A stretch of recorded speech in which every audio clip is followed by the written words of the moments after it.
Welcome to Basic Brewing Radio for Thursday, March 12th, 2015. I'm James Spencer. Here at Basic Brewing Radio, we're all about home brewing. This week, Brulosopher Marshall Schott puts Steve and me to the test.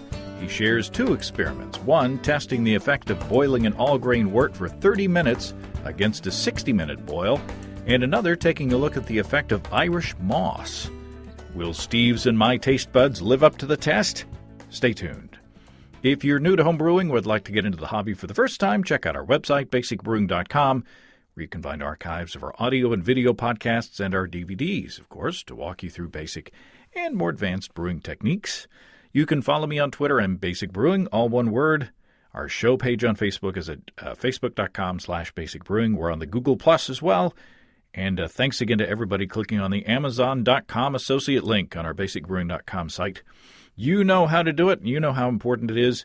Whenever you think of Amazon shopping, go to our website first, basicbrewing.com. Click on our Amazon ad on the right-hand side of the page.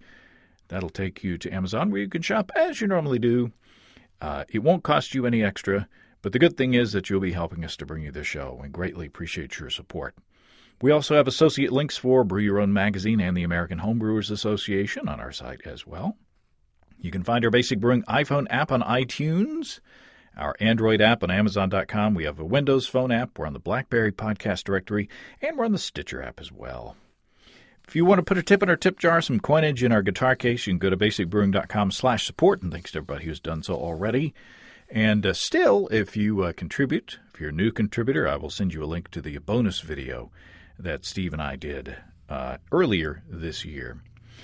Let's take a quick look into the mailbag. If you'll remember last time, Rose Schweikart from Superior Bathhouse Brewing in Hot Springs National Park, Arkansas, asked for suggestions for recipes that she could brew with a strike water temperature of around 140 degrees Fahrenheit, that's 60 C, which is the temperature of the hot spring water as it comes out of the ground. Well, Jeff from St. Louis writes, I just listened to your podcast with the brewer from Superior Bathhouse who asked about recipes calling for a dough in around 140 Fahrenheit. If that's where her initial strike water gets her, she's in the range to do a Hochkurz mash, German for high short. The idea is to maximize fermentability through optimizing temperatures first for beta amylase and then for alpha amylase. Kai Troyster lists some options on his blog, but basically the first rest happens in the low 140s, and then a decoction or infusion takes you up to 158 Fahrenheit. Jeff says it's not something I set out to do, but it's been handy for me when I really undershoot my initial mash temperatures. I suspect it would work really well on any style you want to dry out as much as possible. German Pilsners and Belgian Golden Strong Ales come to mind off the top of my head. If Rose already has a recipe she likes, she could just plug in the new mash schedule and leave everything else the same. Thanks, Jeff. I appreciate that. Stefan from Cape Town, South Africa writes, I have a recipe for a Weizenbock, which I think could work pretty well. I did a ferulic acid and a protein rest on mine at 40 degrees Fahrenheit. That's 140 degrees, or 40 degrees C, which is 104 degrees Fahrenheit, and 50 C, which is 122 degrees Fahrenheit, respectively. I know those aren't quite the temperatures that Rose was looking for, but it might be worth looking into. If she's interested, I would be more than happy to share the recipe.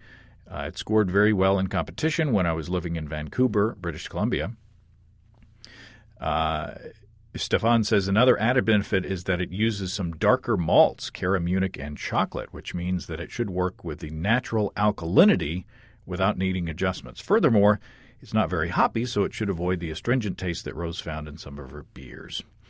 Well, thanks, Stefan. I have shared those suggestions with Rose, and I will continue to do so as they come in. Very cool.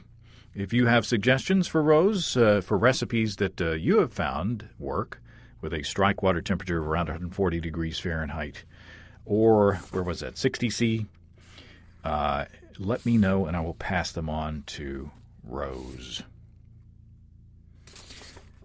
Just looking. Yes, 60 C. One of these days I'll get a handle of the metric thing, maybe. Then there's this email from Adam in Tallahassee, Florida. Adam says, I was wondering, do you skim your hot break? There are lots of odd, unsubstantiated claims out there. Skimming increases clarity. Skimming hurts your head. Skimming depends on the style. Have you done an episode on this, perhaps? If not, what's your gut reaction? Well, Adam, my gut reaction is to be lazy and not skim the hot break at the beginning of the boil. But the last time I brewed with our friend from Siloam Springs, Casey Letillier, which was years ago, too long ago, he was insistent on skimming the hot break. In fact, I made fun of him a little bit. But so I sent Adam's note on to Casey to see what he said. And Casey wrote back, he said, I skimmed for years, partly from some of the reasons that you mentioned, and partly just sort of from an aesthetic perspective. It looks gross. And do I want that in my beer? Well, Casey says, I stopped skimming a few years ago, largely because I started first wort hopping on most of my beers, which of course makes skimming impossible. First wort hopping makes a huge difference in preventing boilovers, Casey said, especially with whole leaf hops. So, speaking as someone who spares no pains for getting the process right, even the fussy ones that I know I'm the only one who does them, at least in my home brewing club, I can say, as far as my ability to discern a difference, there isn't one. My head retention is the same, my clarity is the same, I just don't see any difference at all. Well, there you go. That was a surprise to me. I was surprised to hear that Casey has converted to being a non-skimmer. But, if he says it doesn't make a difference, I trust his judgment. So there you go.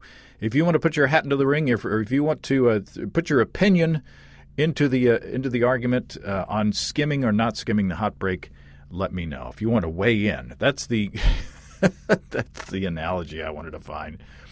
Now let's get to the main event. Speaking of boxing-related analogies, Marshall Schott runs a blog called Brulosophy. That's Brulosophy.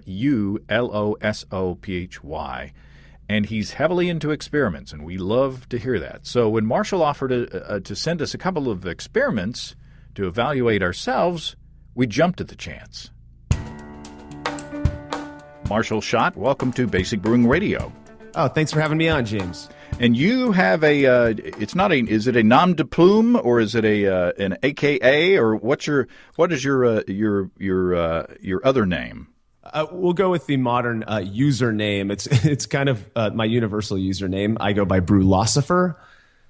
You'll find that on the forums and chats and all that kind of stuff. And you use is it an umlaut? Is that what that thing is? I like the umlaut. I like the smiley face look. I hope that doesn't offend anybody, but yeah. It makes you metal if you use the umlaut thing over your U. Right.